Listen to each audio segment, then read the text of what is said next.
Bienvenidos a nuestra emisión de cada semana con lo más destacado del trabajo legislativo. Esta semana la Cámara de Diputados avaló la Ley General de los Derechos de las Niñas, Niños y Adolescentes. En el marco del 200 aniversario de la Constitución de Apatzingán, se realizó sesión solemne en el Congreso y se emitieron pronunciamientos. Quédese con nosotros, tenemos todos los detalles.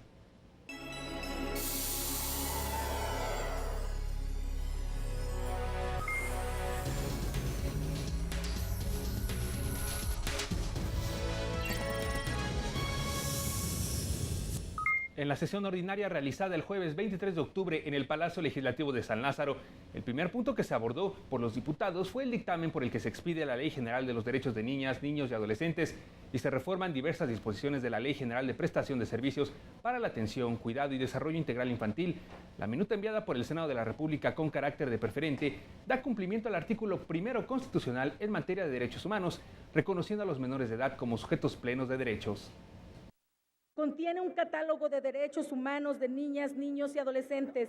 Crea el Registro Nacional de Centros de Asistencia Social y se establece que los responsables de autorizar, registrar y certificar a estos centros serán las Procuradurías de Protección en sus ámbitos de competencia. Esta ley también crea a nivel federal y local las Procuradurías de Protección de Niñas, Niños y Adolescentes adscritas a los sistemas DIF.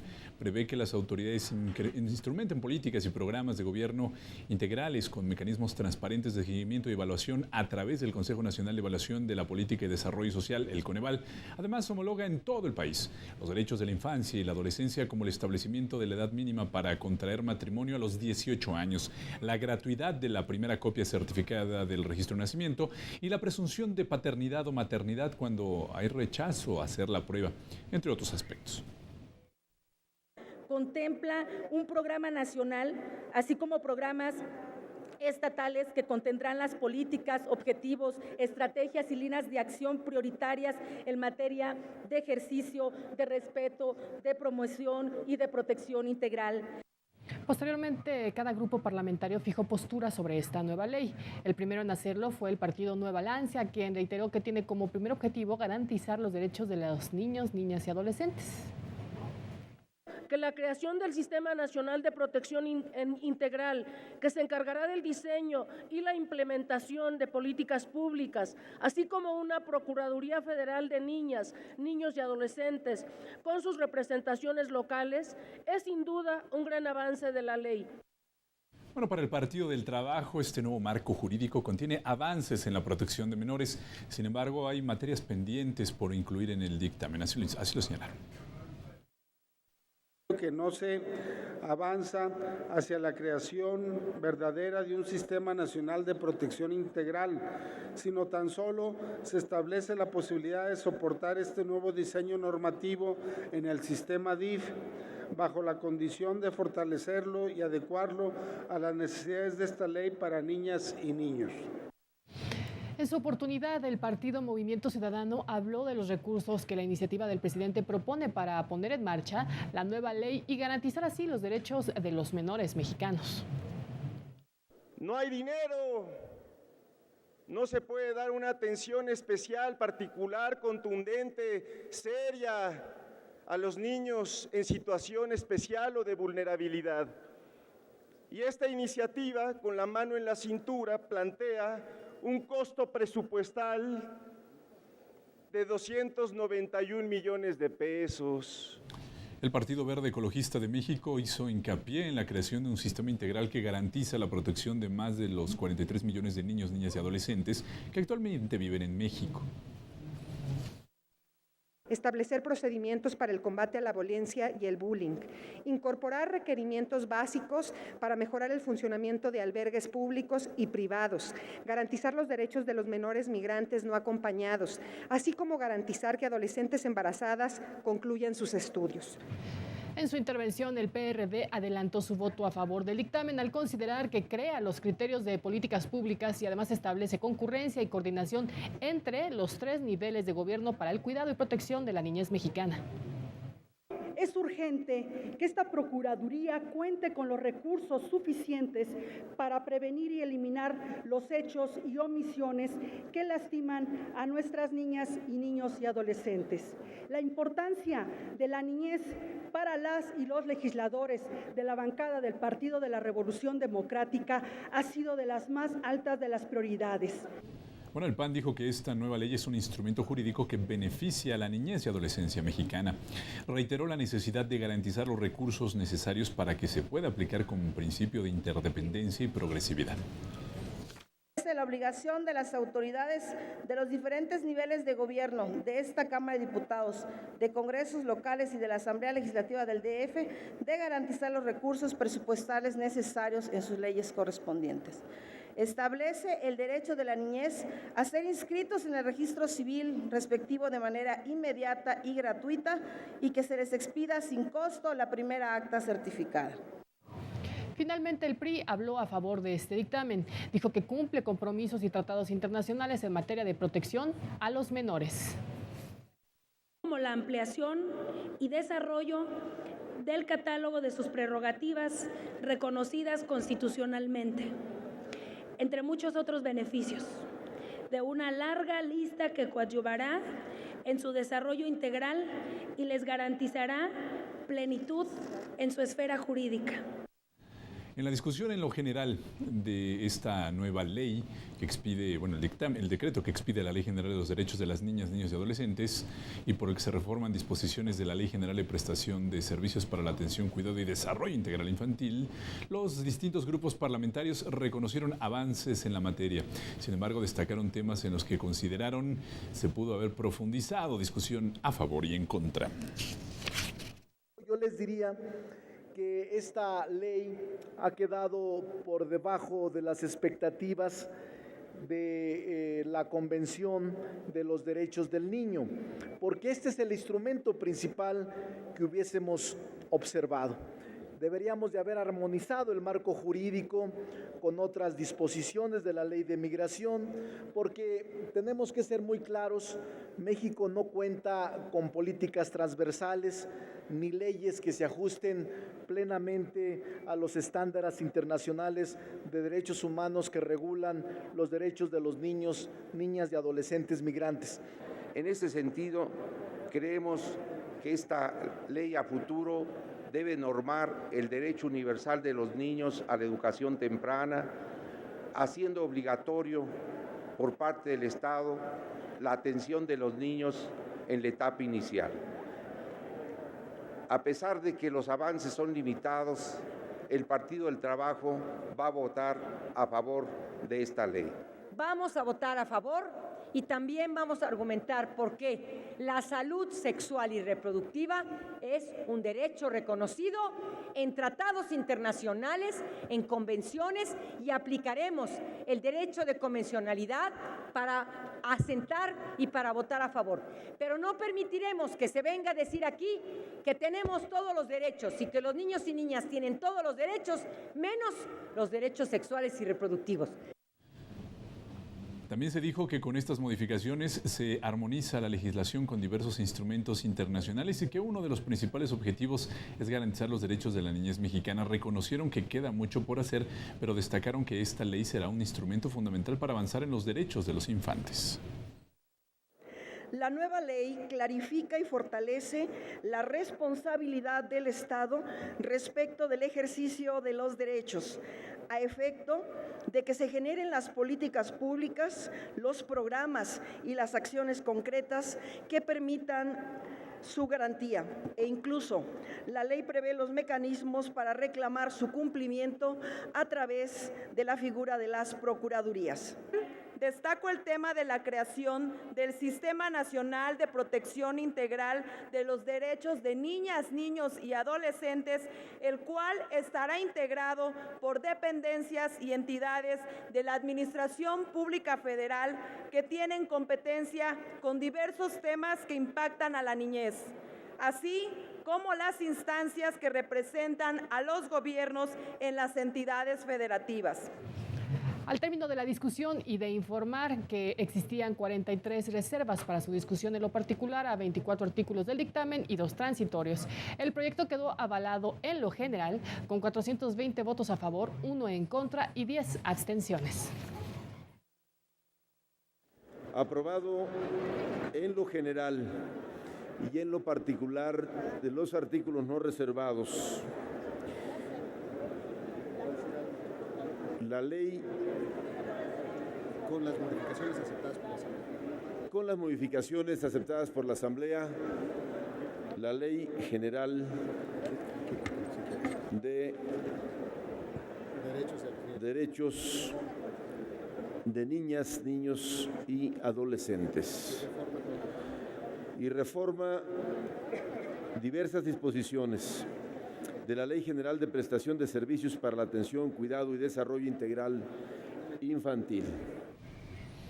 Bueno, ya en la discusión de los artículos reservados, la discusión que conocemos como en lo particular en la jerga legislativa, el Pleno aceptó modificaciones a los artículos 26, 50, 67, 58 y 83, referentes al tema de la salud sexual y reproductiva de la niñez y adolescencia mexicana, estableciendo que las autoridades de los diferentes órdenes de gobierno se deben de coordinar para proporcionar y asesorar orientación sobre salud sexual y reproductiva. Así fundamentó la proponente de esta modificación ante el Pleno.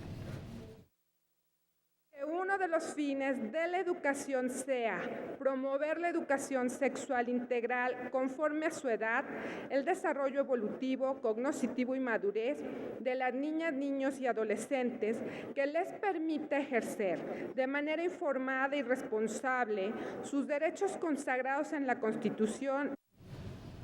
Una vez que el Pleno aceptó a discusión esta propuesta de modificación, inició el debate. Dentro de los aspectos que contempla estas modificaciones a diversos artículos, destaca sin duda el concepto de derechos sexuales y reproductivos por el de salud sexual y reproductiva, en donde el PRD se pronunció en contra de esta modificación, argumentando que estos derechos están consagrados en tratados internacionales firmados por México.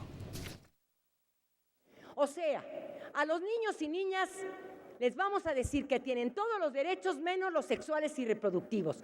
Son derechos, no son programas o acciones, son derechos, todo aquello a lo que tienen derecho por el simple hecho de ser seres humanos. Y no podemos venir a decirles aquí todos menos esos. No retrocedemos un ápice en la necesidad de la educación sexual integral, pero se establece que sea conforme a la edad, primer punto. Segundo, no estamos echando atrás ningún derecho humano de persona alguna. Bueno, y luego de un intensísimo debate de procedimiento, de cómo se estuvo moderando el debate por parte de la mesa directiva, en fin, intenso debate de procedimiento, las modificaciones que establecen también que quienes ejerzan la patria potestad, tutela, guarda y custodia tendrán derecho a intervenir en la educación que habrá de darse a los pequeños, finalmente fueron aceptadas y por lo tanto serán enviadas al Senado para su sanción. Efectivamente, Laxman, fueron casi 7 horas de análisis y debate ahí en el Pleno de la Cámara de Diputados, en donde se realizaron 2 votaciones en lo particular. La primera, le comento, para aprobar los artículos 26, 50, 57, 58 y 83, a los cuales les realizaron las modificaciones. Y la segunda votación fue a los 19 artículos restantes, vamos a ver, que también fueron reservados y cuyas propuestas de modificación se rechazaron. Al final, la votación en lo particular quedó en 323 votos a favor, 5 abstenciones y 8 votos en contra, por lo que el documento se devolvió al Senado con estas modificaciones.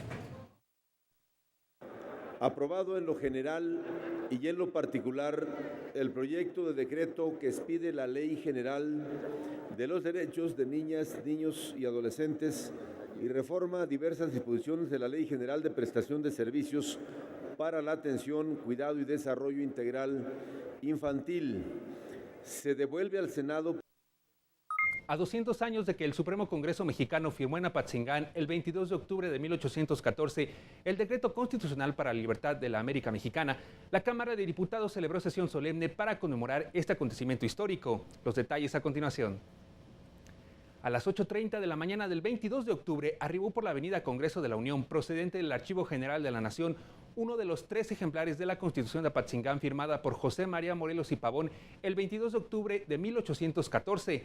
El decreto, transportado con todo cuidado, se ingresó a una vitrina colocada en el lobby del Salón de Sesiones, donde el presidente de la mesa directiva de la Cámara de Diputados, Silvano Aureoles Conejo, junto con el presidente de la Junta de Coordinación Política, Manlio Fabio Beltrones, encabezaron una guardia de honor. También participaron en el acto los vicepresidentes de la mesa directiva.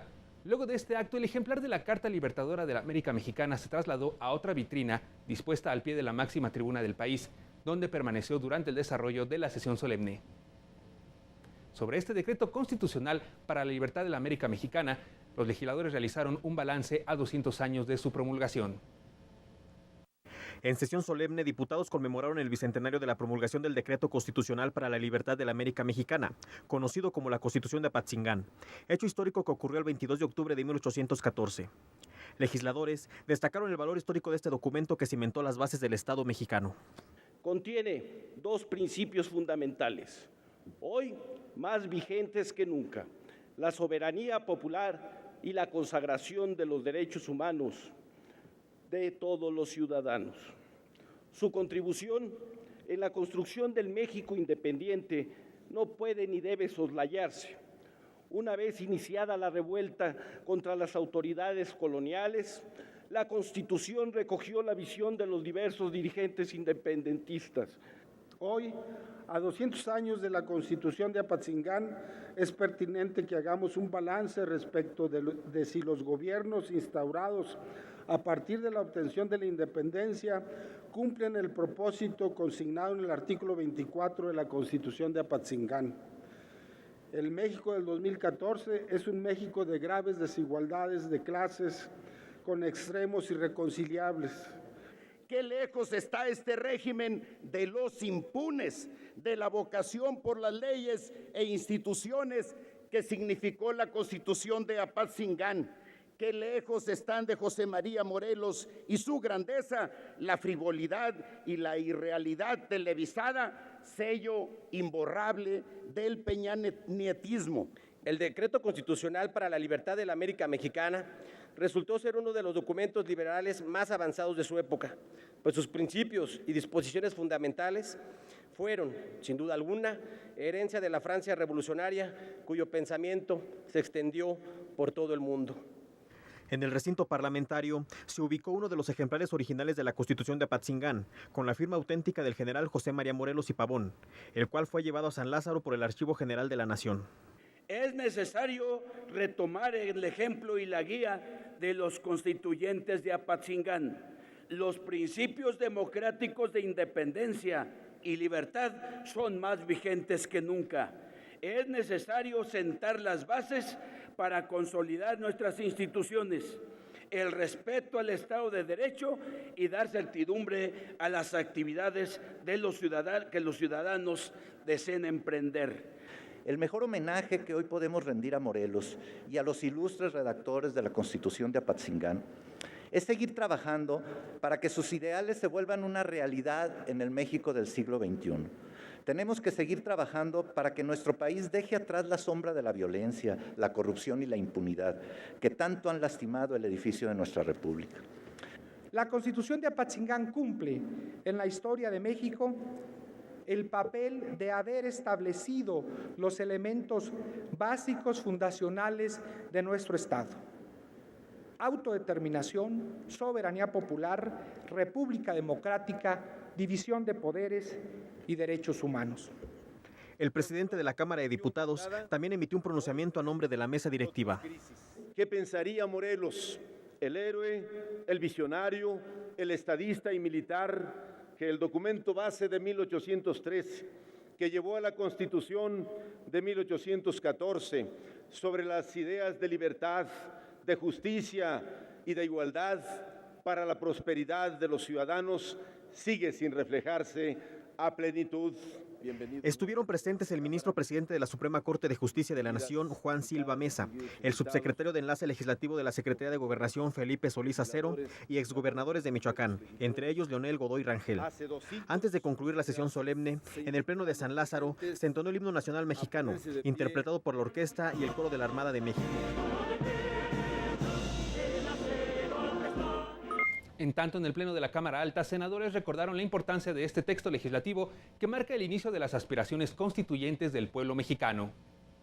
En 1810, Miguel Hidalgo emitió un manifiesto en el que propone establecer un congreso con representantes de todas las ciudades, villas y lugares del reino, que dicte leyes suaves, benéficas y acomodadas a las circunstancias de cada pueblo. Reconsideremos y hagamos un pacto social, de que demos este paso para que los valores que se implementaron en esta Constitución de Apatzingán, que después se concretaran formalmente y ya desarrollados como sentimientos de la nación en 1917, sean efectivos. Se proclama la independencia de la Nueva España, se prohíbe la esclavitud, se eliminan las castas y se establecen aspectos muy importantes de nuestro sistema de gobierno: separación de poderes en ejecutivo, legislativo y judicial. Además, instituye que la soberanía popular radica en el pueblo.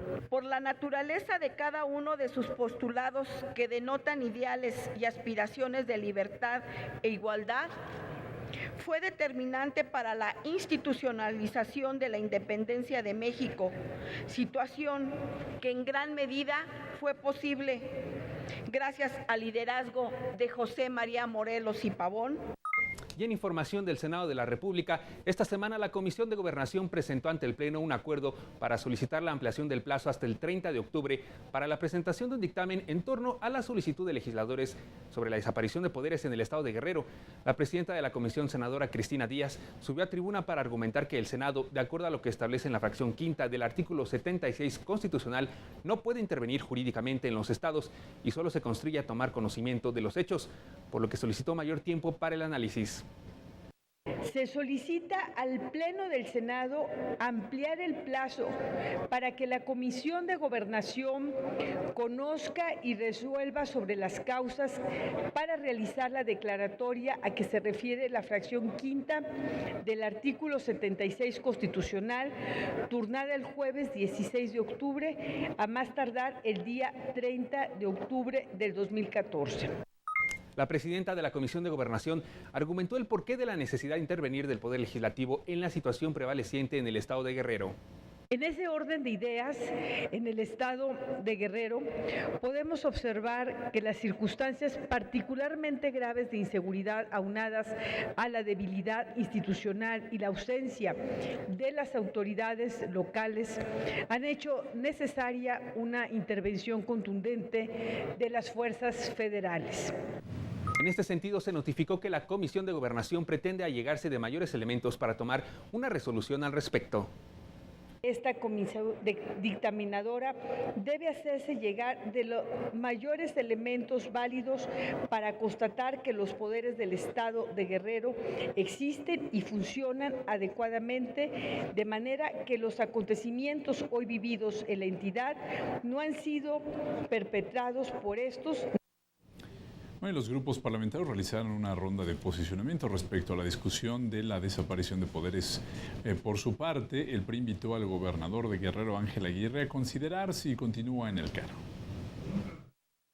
Invitación al gobernador del estado de Guerrero para que con responsabilidad y compromiso reflexione de lo que es más conveniente para su estado, para que con amplia sensibilidad valore que es mejor para los guerrerenses, para que en función de ello pondere y considere presentar formalmente su renuncia.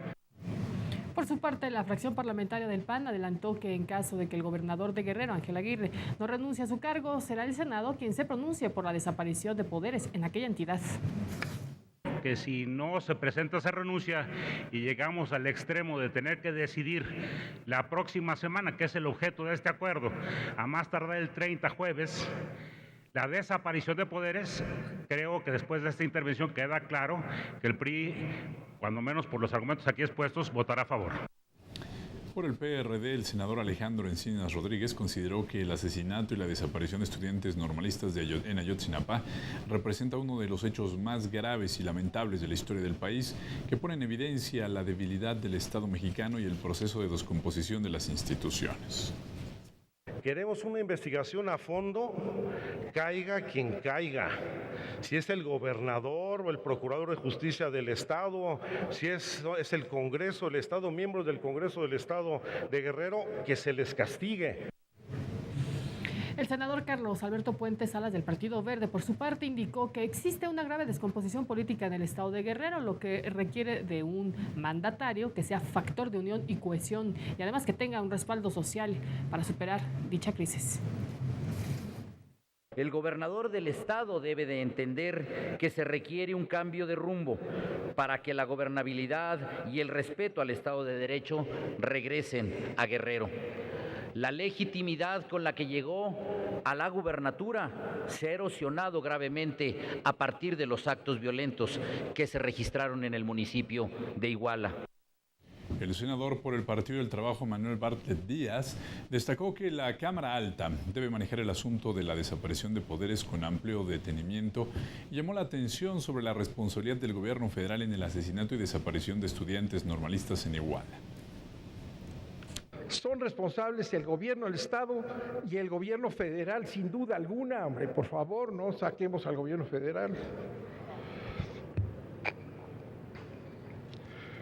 El presidente tiene como obligación preservar la seguridad nacional. Artículo 89, fracción sexta de la Constitución. Lo que significa que es el único responsable de garantizar las condiciones de gobernabilidad, paz y desarrollo en todo el territorio nacional. En votación económica, el Pleno avaló el acuerdo presentado por la Comisión de Gobernación. Ya le decía que traslada al día 30 de octubre la emisión de un dictamen para que el Pleno resuelva la solicitud de desaparición de poderes en el estado de Guerrero. Les recuerdo que en próxima sesión habrá una discusión amplia para que todos los oradores interesados en este tema puedan participar.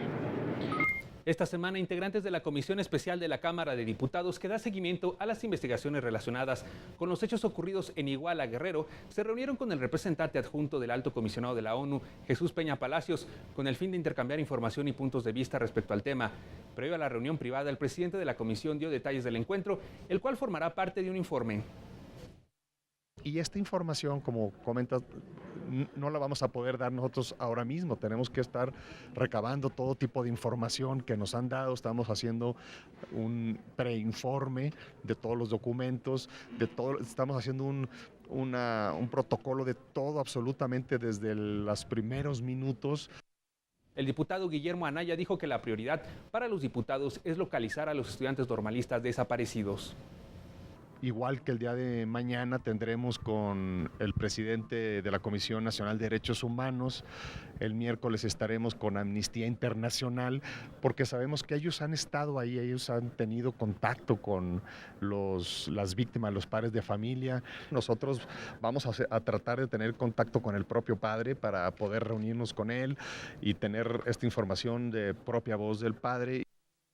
El miércoles, los integrantes de la Comisión Especial de la Cámara Baja, que da seguimiento a las investigaciones relacionadas con los hechos ocurridos en Iguala, Guerrero, con alumnos de la Escuela Normal Rural de Ayotzinapa, mantuvieron una reunión privada con el representante de Amnistía Internacional en México.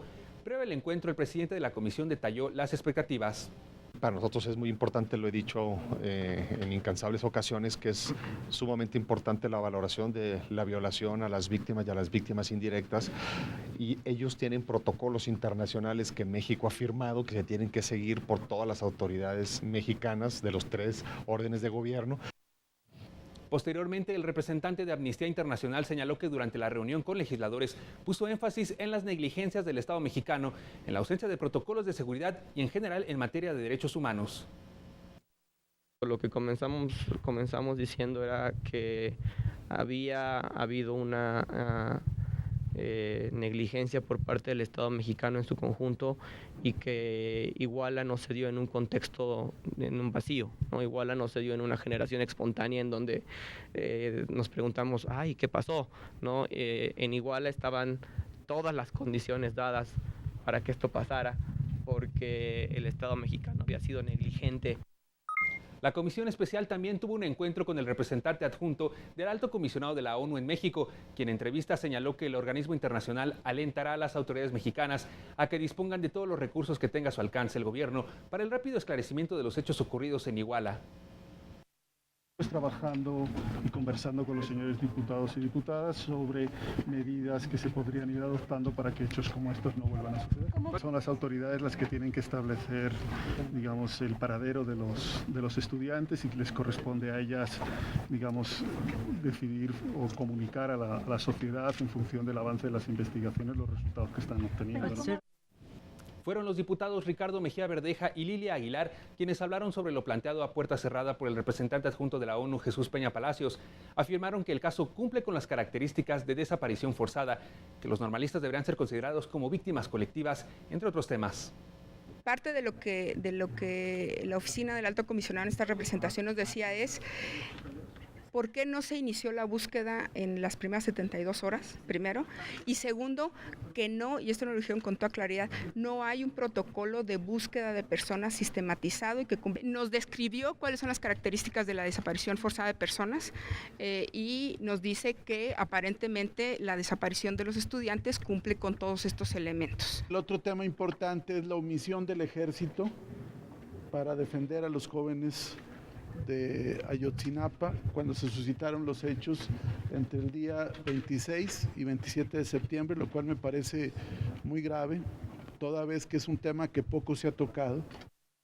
Y en otro tema, en el Senado de la República fue aprobada con 93 votos a favor, 6 en contra y una abstención, una reforma constitucional a los artículos 18 y 73 en materia de justicia penal para adolescentes, con el objetivo de que el sistema en la materia sea oral y acusatorio, garantizando en todo momento el debido proceso. La minuta fue enviada a la Cámara de Diputados para continuar con el proceso legislativo. En el Pleno del Senado de la República se analizó el dictamen que reforma los artículos 18 y 73 en materia del proceso de justicia penal para adolescentes, para que este sea oral y acusatorio, garantizando en todo momento el debido proceso. Los presidentes de 4 de las 5 comisiones dictaminadoras fundamentaron el documento.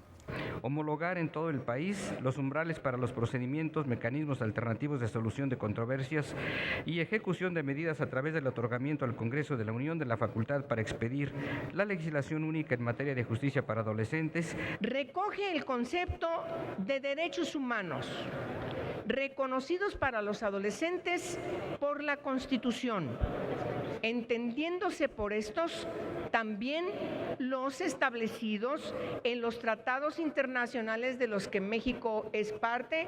Se establece la obligación para que las entidades federativas establezcan en el ámbito de sus respectivas competencias un sistema integral de justicia para los adolescentes, cual llevará al fortalecimiento de la coordinación y ejecución de acciones entre todas las instancias encargadas de la procuración de justicia en el país, además de fortalecer la profesionalización de los operadores del sistema integral. Posteriormente se llevó a cabo la discusión a favor y en contra del dictamen. En este último sentido solamente se pronunció el Partido del Trabajo. Está planteando la eliminación de las facultades de los estados del asunto de la penalización de los adolescentes, niños de 12 a 14 años. Por su parte, los partidos Verde Ecologista y Acción Nacional manifestaron beneficios que tendrán los adolescentes a partir del tratamiento que se les dará como sujetos de rehabilitación a partir de un sistema de asistencia social y que el dictamen está en concordancia con el nuevo sistema penal de tipo acusatorio que estableció la reforma a la justicia penal del 2008. Que las personas menores de 12 años a quienes se atribuya que hayan cometido o participado en un hecho que la ley señale como delito, solo podrán ser sujetos de asistencia social, aclarando que en ningún momento podrán ser sometidos a ningún tipo de sanción penal.